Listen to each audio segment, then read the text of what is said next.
Hey YouTube, what's up?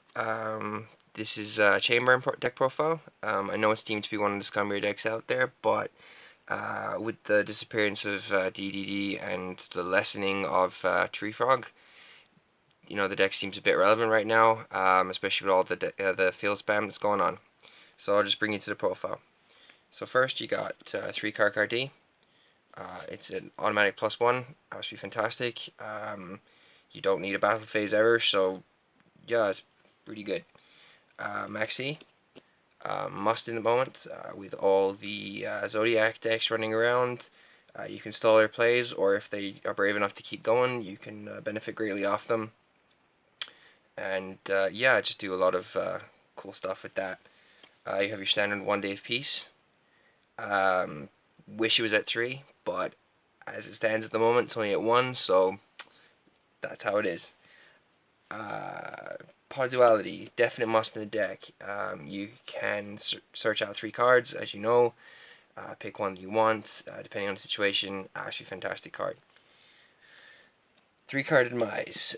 Card Demise is absolutely broken in this deck.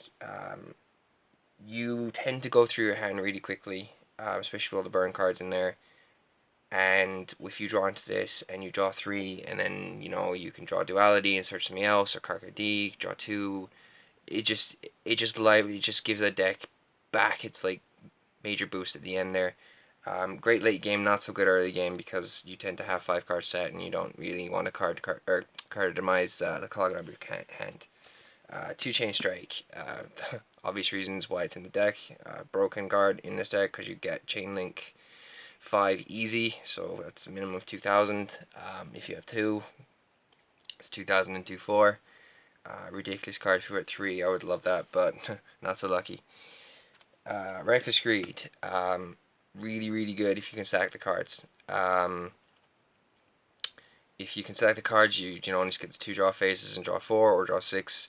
If you draw 6, it's pretty much end game really, because you draw 6 amazing cards as well, and yeah, happy days. Balance of Judgment, a new card in the deck, in standard chamber decks. Most people run it at 1. I run it at 2 because I feel you want to find it, but you don't want to find it too much. So 3's too cloggy, 1's not enough, so 2's perfect number, basically. 2 Accumulated Fortunes.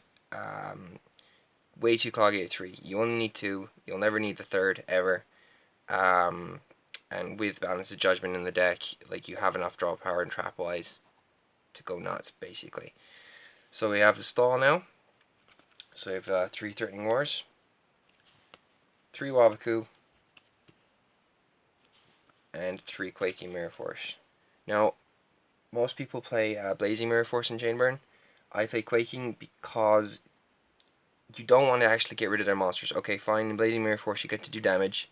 That's great. But then their monsters are gone, and then your Secret Barrels and Secret Blasts and Just Desserts are pretty much useless. So what you want is you want their cards face down in the field. An unchangeable battle position as well, that's amazing. So you're pretty much giving them like tokens, really, that they can do jack all with.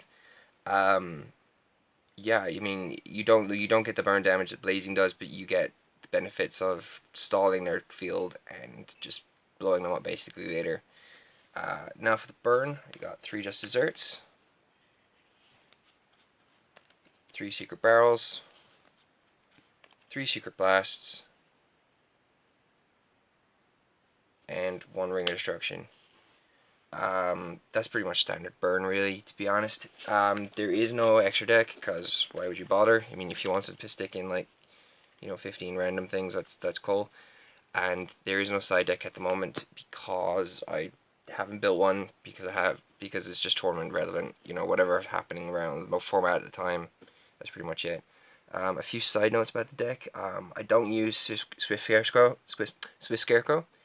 He's too easily stopped at the moment, to be honest.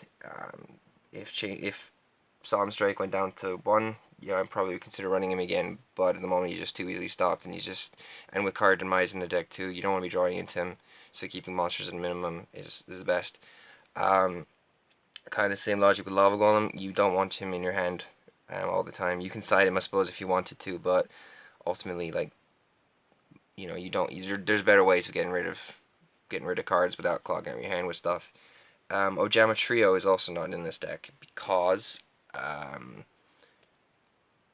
basically because of Quaking Mirror Force. If you can set their cards face down, they're basically the equivalent of Ojama tokens, and they're just doing your bidding for you.